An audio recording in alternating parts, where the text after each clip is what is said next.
So, what I want to share with you today is a call that there's a lot of people right now that are going, why are the kids struggling so much? Why is our society crumbling? And you know me, I'm the person that says things even when nobody else is saying them, and I say it like it is. And so what I want to share with you is that I truly believe that the many groups and the many people that are running around saying it's because of a failing education system are using a cop-out. That if we just say the education system is failing, that's the whole reason that kids are struggling, that's the whole reason society is crumbling, that is a complete cop-out. Because the things that happen obviously, there's things that happen that no matter how hard you try, it seems like, oh, we're going to turn the ship around. We're going to get certain political leaders in office. We're going to do this or that. And you can feel like you're just banging your head up against a wall. But the core of everything is the family.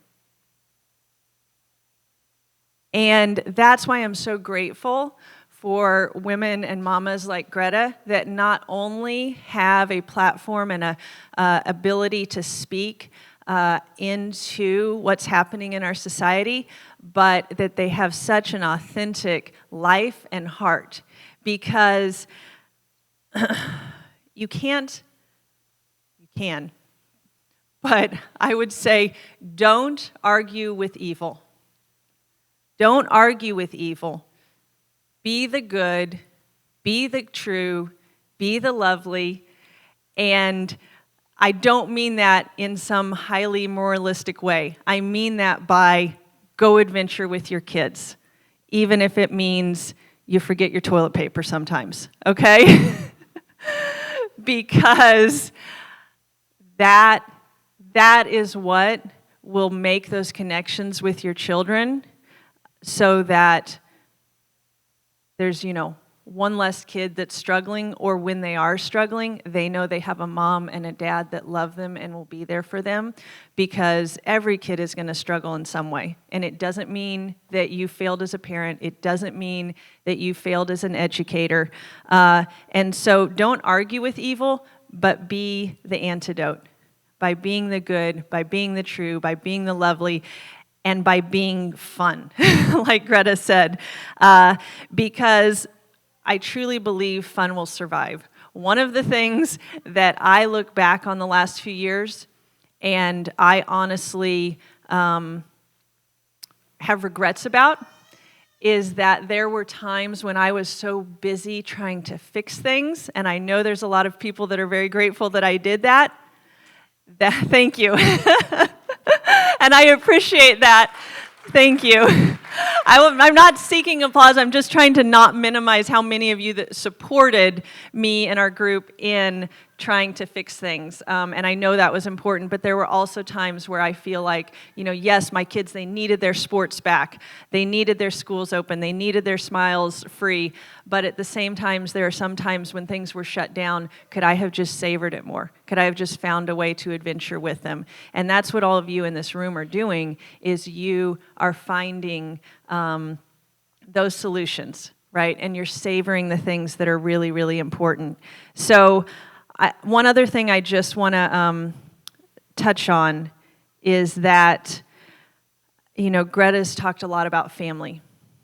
And for anyone that's here that's feeling like, well, I don't have that backing. I don't have a family. Look around, because it's here in this room, okay? Every educational program, every other family member, we are each other's family. And that really takes intentionality, because every single one of you is here for a reason, whether you are here on a mission because you want to change things educationally, or whether that's because you walked in the door because you're just not sure where to go next. And I think that brings me back to what I shared at the start, which is,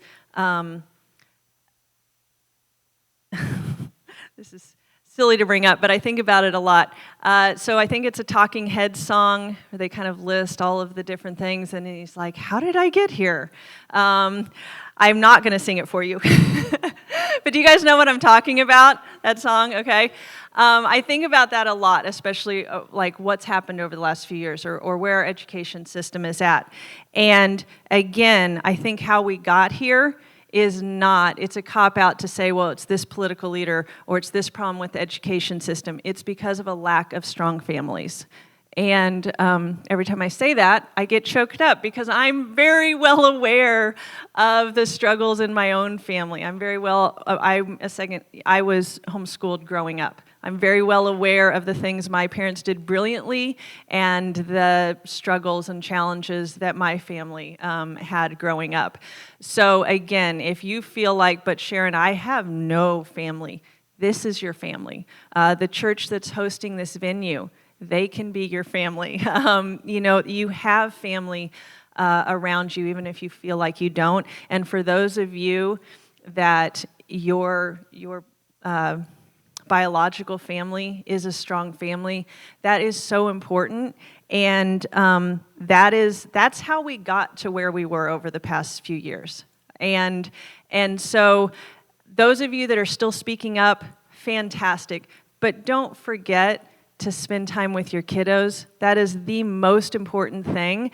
And as Greta wrapped up and she was talking about those connection points, I want you to know, and I've heard this, I remember sitting at conferences when I was in the thick of my kids being in a hybrid charter school, and they were in some class days and they were home for home school days other days, and hearing this over and over and going like, okay, I get it, but still struggling to carry it out.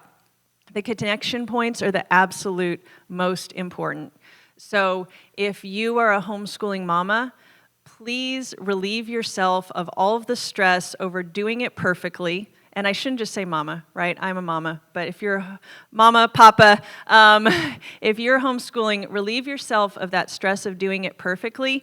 A wonderful thing, I think this was from Jody Maccabee at one of the early Wild and Free conferences, but I might be wrong. One of the speakers said that basically, she went into all these incredible homeschool philosophies and Charlotte Mason and classical and all these different things. But then she said her most important philosophy was take a lot of pictures. Because you're going to do, and I'm totally ripping this off, and if it's not Jody, DM me and remind me who it was. But you're going to do a bunch of incredible stuff, but you're never going to do everything that's on your list or everything that you got inspired by today to do. So just take a whole lot of pictures, because I remember all of the story of the world lessons that we didn't do, the extra literature and the homemade meal and the map work and da-da-da. But what my kids remember is what I have a ton of pictures of, which is all the days that my husband would come home from work and I'd be like, put on a toga, you're in the Olympics. Join us for our non-alcoholic beer. We're having a monk's feast, beer and whatever, loaves of bread we had that night. So just take a lot of pictures and relieve yourself of that pressure to do everything perfectly, because those connection points are what your kiddos will remember. And just know that if you're homeschooling isn't on your radar, or maybe it's something you want to do, but you can't do it because of your situation, or you just know that's just not the path for you, you can have those connection points regardless. You can get up, I know it's hard, but you can get up early and have, a cup of tea with your daughter and have those connection points no matter what kind of school they're going to. And then those misadventures that Greta was talking about, it was interesting because as you were talking about the mic, and you were like, this is the sort of thing that, that would be the thing that I would do, right? And it just went, yes, because there are those things that every single one of us, we always seem to trip up in that way, right? We always trip up in that way, and it can be a source of shame or something that holds us back.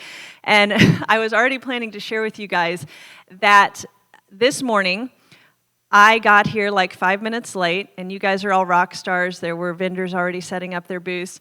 But this is not it's not an excuse.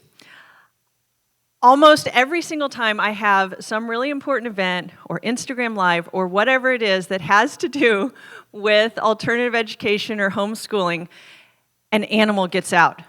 And I'm late. And I'm like, in my head, I go, they will completely understand that I am late for this because there was a chicken hidden in the tree that if I leave it there, the coyote's going to eat it.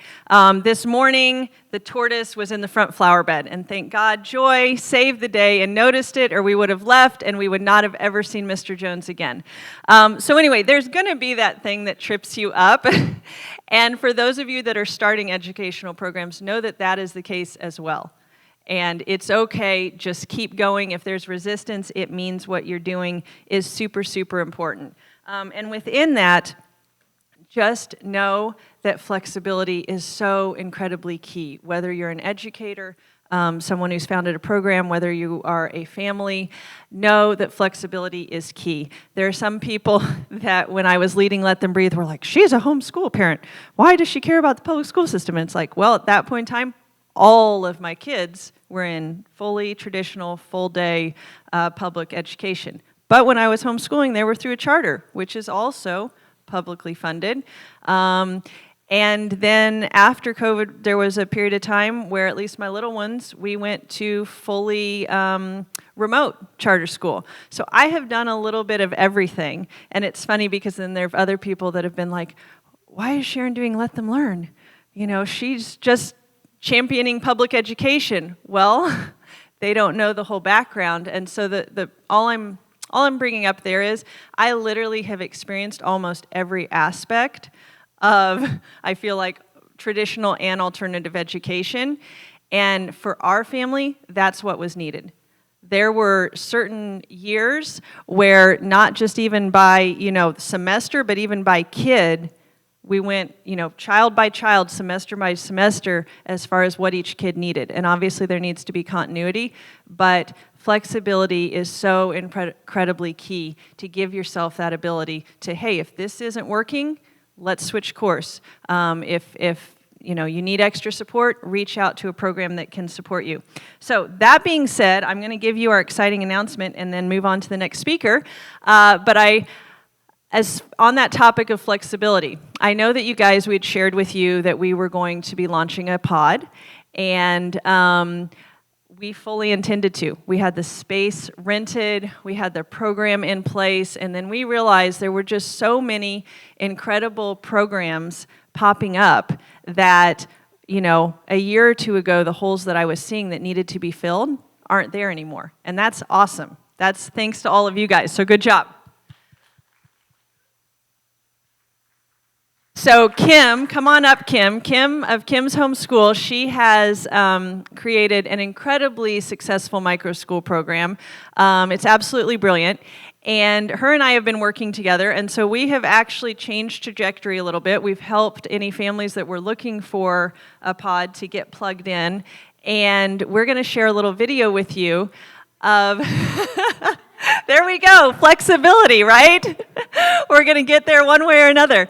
Awesome. So come on up, Kim, and we're going to share a little video because what people are reaching out more and more to us for, and what we've realized is really, I think, where we can best serve you all and where we're most needed, is to make those connection points. We're going to continue to have an expo every fall and every spring, but in the meantime, we are launching a website. You'll get to see it right now because it's built, and Kim has done incredible work on it, but sometime in September, and we will let you know, you will be the first to know, it's going to go live, and you're going to have the ability to connect and promote all of your programs on this website. Parents are going to be able to go there, vendors are going to be able to go there. Kim may be able to explain a little better, but what's on my heart the most to share with you all is you don't need to argue with evil, just be the antidote. And in order to be the antidote, we have to be family to each other, okay? We have to be the good, the true, the lovely, and do that together in community. And finally, I just want to leave you guys with this. There may be some of you that just are like, oh my goodness, Greta is my kindred soul. I'm going to go to, you've led hikes like at Wild and Free conferences and stuff. Keep an eye on what she does, right? Because she has some opportunities, I know sometimes, to go hike with her. Or maybe you listen to Christy and you're like, I've got it. I'm going to master organization now, right? However, I can almost guarantee there's at least someone out there, and this is interesting because this really has been on my heart since the last Wild and Free conference. Was it Ainsley? Who led that? Ainsley's the leader of Wild and Free, but I don't remember who led this exact experience there. But they had everyone fill out a note card and say something anonymously that they wouldn't necessarily share with somebody not anonymously at that conference. And then anyone who felt like they had a really important note card to read stood up and just read it. And there was one that said, I think just basically, I don't belong here, or I don't feel like I belong here. And it just has been so heavy on my heart since then, because I know that any event like this, anyone who is embarking into either homeschooling or just becoming more aware of what's going on in their kids' education, trying to make a connection with a teenager that they feel like there's already such a disconnect, how could they make a difference? Trying to speak up into their community. I guarantee you there are people that feel like, I don't belong, I couldn't possibly do that. And so it's really on my heart to speak to every person that feels that way, that, doesn't have the blessing of an anonymous card that shares, hey, there's somebody here that feels like they don't belong. And so I want you to know, whether you're someone brand new to the realms of alternative education, or you're somebody who has been in it for so long and people look up to you and you feel like, but behind the scenes I just feel like I'm failing, or I feel exhausted, whatever it may be, you do belong, and there are no boxes here. No one is putting you in a box. You're not going to be in the Christy box or the Greta box or the Sharon box. It's your own. That's why Kim and I came up with the Choose Your Own Adventure thing. It's your own adventure, and you literally are going to save the world with adventure. You literally are going to impact your community with fun and joy, right? Over the last several years, when everybody was just losing their minds and scared to death, and there's some people that were actually scared, and there's other people that are controlling people through fear, you guys made a difference with smiles and joy and adventure. And so I just want you to know there's no boxes. If you listened to all the organizational stuff and you took great things away from it, fantastic. If you were like, that is not me, I have a different way of doing it, fantastic. And I want to hear about those ways. So please stay connected. And that's what the website that we're launching, the new version of the Let Them Learn website is because we want you all to be able to learn from each other and to be able to choose your adventures. What is it that you have to offer? Is it a space? Is it a garden? Is it tutoring? Is it a program that you need to get out there to more people? So again, if you're not on our newsletter, you can scan this code right here or write down your email at the front. We are Let Them Learn on Instagram. And then if you want to help support, thank you again to our sponsors. We have a Voice for Choice Advocacy, the Right Journey, and Calvary Prep Academy, as well as Future Generations. If you want to give, even in a small way, you can scan right here or go to our website to donate.